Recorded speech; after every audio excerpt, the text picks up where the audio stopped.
नमस्कार दोस्तों, कैसे हैं आप? आशा करता हूँ कि आप काफ़ी अच्छे होंगे। हमारे इस सरकारी कर्मचारी हब में आपका हार्दिक स्वागत है।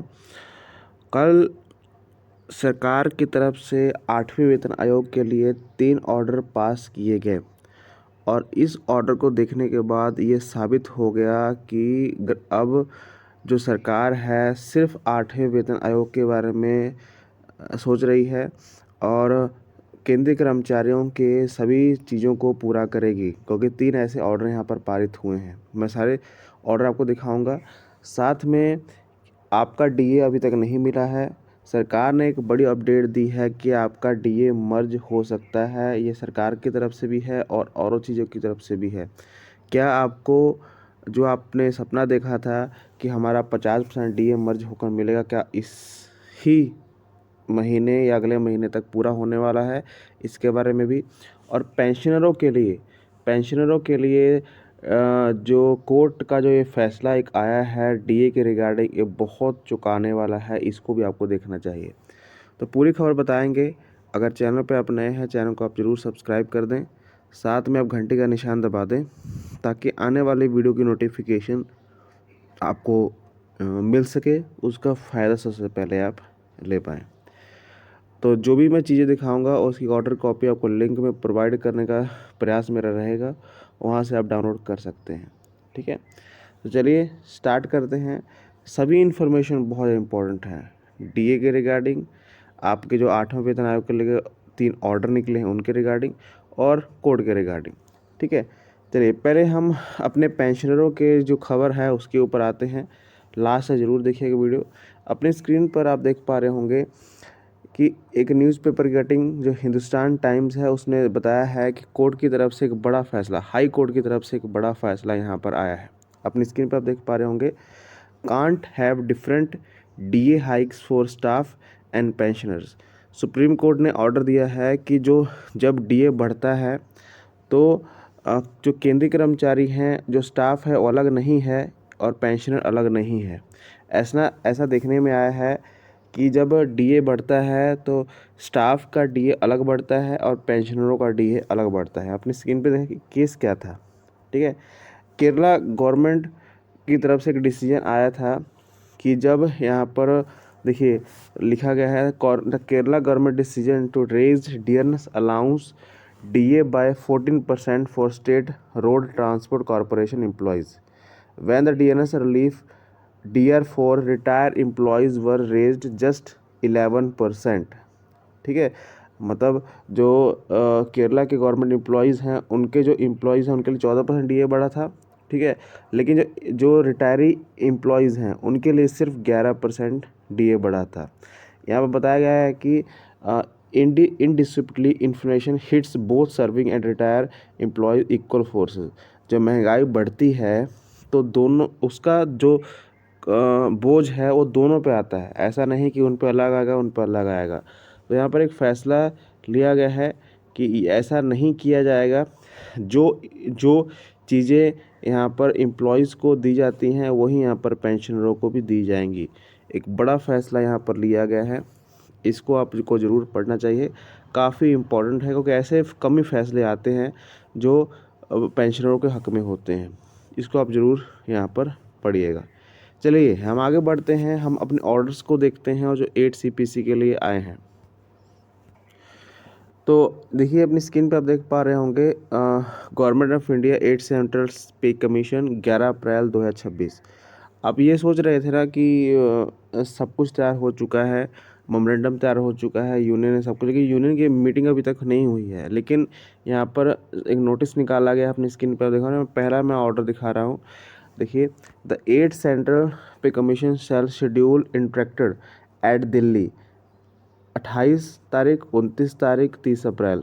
ठीक है, ट्यूसडे से लेकर थर्सडे तक यहाँ पर जो यूनियन है वो यहाँ पर अब मिलेंगी दिल्ली में और अपना मेमोरेंडम यहाँ पर सबमिट किया जाएगा।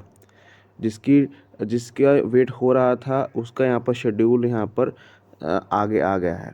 ठीक है, तो यहाँ पर चीज़ें, पहला ऑर्डर है दूसरा ऑर्डर अपनी स्क्रीन पे आप देख पा रहे होंगे। आप सभी जानते हैं कि हाल ही में देहरादून में रखा गया है, यहाँ पर यूनियन को बुलाया गया है। एक और यहाँ पर 11 अप्रैल को ऑर्डर आया है, अपनी स्क्रीन पे आप देख पा रहे होंगे। 8 central pay commission shall visiting Pune Maharashtra on 4-5 मई 2026 मंडे एंड ट्यूसडे। मतलब हर स्टेट्स में, जो बड़े बड़े स्टेट्स हैं जहाँ पर सरकार को लगता है कि state holders central government employees organisation बहुत हैं, वहाँ पर जाएंगी। मतलब एक और चीज़ें निश्चित हुई हैं, महाराष्ट्र पुणे में यहाँ पर इतनी तारीख को यहाँ पर जाया जाएगा और सभी स्टेक होल्डर्स को और यूनियंस को यहाँ पर बुलाया जाएगा अपना ऑर्डर सबमिट करने के लिए। यहाँ पर वैसे ही यूनिक आईडी दे दी गई जैसे पहले दिया गया था, ठीक है। तो अब नया जगह यहाँ पर है महाराष्ट्र और मुंबई। मतलब इससे साबित होता है कि कितना गतिविधि और कितना तेज़ी से यहाँ पर काम चल रहा है, ठीक है। तीसरा ऑर्डर देखिए, तीसरा ऑर्डर बहुत इंपॉर्टेंट है, ये शायद आपको खुश करेगा। यहाँ पर देखिए, यहाँ पर 10 अप्रैल का ऑर्डर है। यहाँ पर एप्लीकेंट को इनवाइट किया गया है इंगेजमेंट ऑफ कंसल्टेंट 8 CPC में काम करने के लिए। आप सभी जानते हैं कि 8 CPC बहुत बड़ा होने वाला है, इसके लिए बहुत कर्मचारी चाहिए काम करने के लिए। तो यहाँ पर पोस्टें निकाली गई हैं कि जल्दी से आप आइए कंसल्टेंट। यहाँ पर देखिए, कम से कम आपके पास 10 साल का एक्सपीरियंस होना चाहिए, अपर लिमिट 45 से ऊपर हो और मैक्सिमम स्ट्रेंथ 5 की चाहिए कंसल्टेंट की। यहाँ पर देखिए 3 पोस्टें यहाँ पर निकाली गई हैं, कंसल्टेंट यंग प्रोफेशनल, ठीक है, 32 साल की एज। और इसमें सैलरी भी लिखी गई है, ऐसा नहीं है कि सैलरी नहीं लिखी गई, सैलरी भी आपको दी जाएगी। अपनी स्क्रीन पे आप देख पा रहे होंगे, जो कंसल्टेंट होंगे अगर 6 महीने 6 डे पर मंथ काम करते हैं, पार्ट टाइम काम करते हैं, उनको 45,000 रुपये, 12 दिन काम करते हैं 90,000 रुपये और फुल टाइम के लिए यहाँ पर 1,80,000 रुपये, ठीक है। ये सब सैलरीज़ हैं। तो मतलब TA DA भी मिलेगा उनको। मतलब अब लोगों को हायर किया जाएगा और सभी फैसिलिटीज़ के लिए उनको दी जाएंगी 8 CPC के लिए काम को आगे बढ़ाने के लिए। मतलब बहुत ज़ोरों से शोरों से काम यहाँ पर चल रहा है, बहुत सी चीज़ें आपके लिए होने वाली हैं, ठीक है। इसकी ऑर्डर कॉपी आपको डिस्क्रिप्शन बॉक्स में मिल जाएगी, वहाँ से आप डाउनलोड कर सकते हैं। चलिए अगली खबर की तरफ आते हैं, जो DA मर्ज के ऊपर है। हर जगह यही हल्ला है कि इस बार ऐसा क्या हुआ कि DA अभी तक नहीं मिला। अप्रैल लास्ट आ गया, क्योंकि पहले होता था कि अप्रैल की सैलरी जो है बढ़कर मिलती थी और 3 महीने का DA हमें मिलता था, एरियर हमें मिलता था। तो यहाँ पर लेटर जारी होने चालू हो चुके हैं। यहाँ पर देखिए, अपनी स्क्रीन पर आप देख पा रहे होंगे कि लिखा गया है कि confederation of central government employees who worker would like to draw kind attention to a non declaration in not due instalment 1/2026। Normally it is you declare last week of the March से पहले declare हो जाता था, ठीक है। इसमें लिखा गया है कि जल्दी से चीज़ें की जाएँ, लेकिन जब हम दूसरा ऑर्डर देखते हैं, दूसरी चीज़ देखते हैं, उसमें साफ साफ लिखा गया है क्या सरकार DA और DR को मर्ज करने की घोषणा तो नहीं करने वाली। इसका डिले का कारण क्या हो सकता है? देखिए सेकंड पॉइंट में देखिए, severe discontent and apprehensions is there amongst the employees pension over delayed declaration the same. क्योंकि आप सभी जानते हैं कि इसके ऊपर बहुत चीज़ें आपके खर्चे, बहुत चीज़ें डिपेंड करती हैं, ठीक है। काफ़ी एम्प्लॉयज़ इनका इंतज़ार कर रहे हैं। अगर सरकार ऐसा कर रही है तो कुछ ना कुछ यहाँ पर देरी का कारण हो सकता है, ये बताया गया। इसमें लेटर भी लिखा गया कि जल्दी से ऑर्डर को आप देखते हैं कि क्या ऑर्डर पारित होता है, क्या DA मर्जिंग का ऑर्डर पारित होता है, क्या सरकार इंटरनल रिलीफ की तरफ यहाँ पर बढ़ रही है, ठीक है। अभी तक जो DA आपका अनाउंस नहीं हुआ है, 14 तारीख हो चुकी है। कब यहाँ पर चीज़ें होंगी, अपनी राय कमेंट में ज़रूर बताइएगा और इस वीडियो को शेयर ज़रूर करिएगा। धन्यवाद।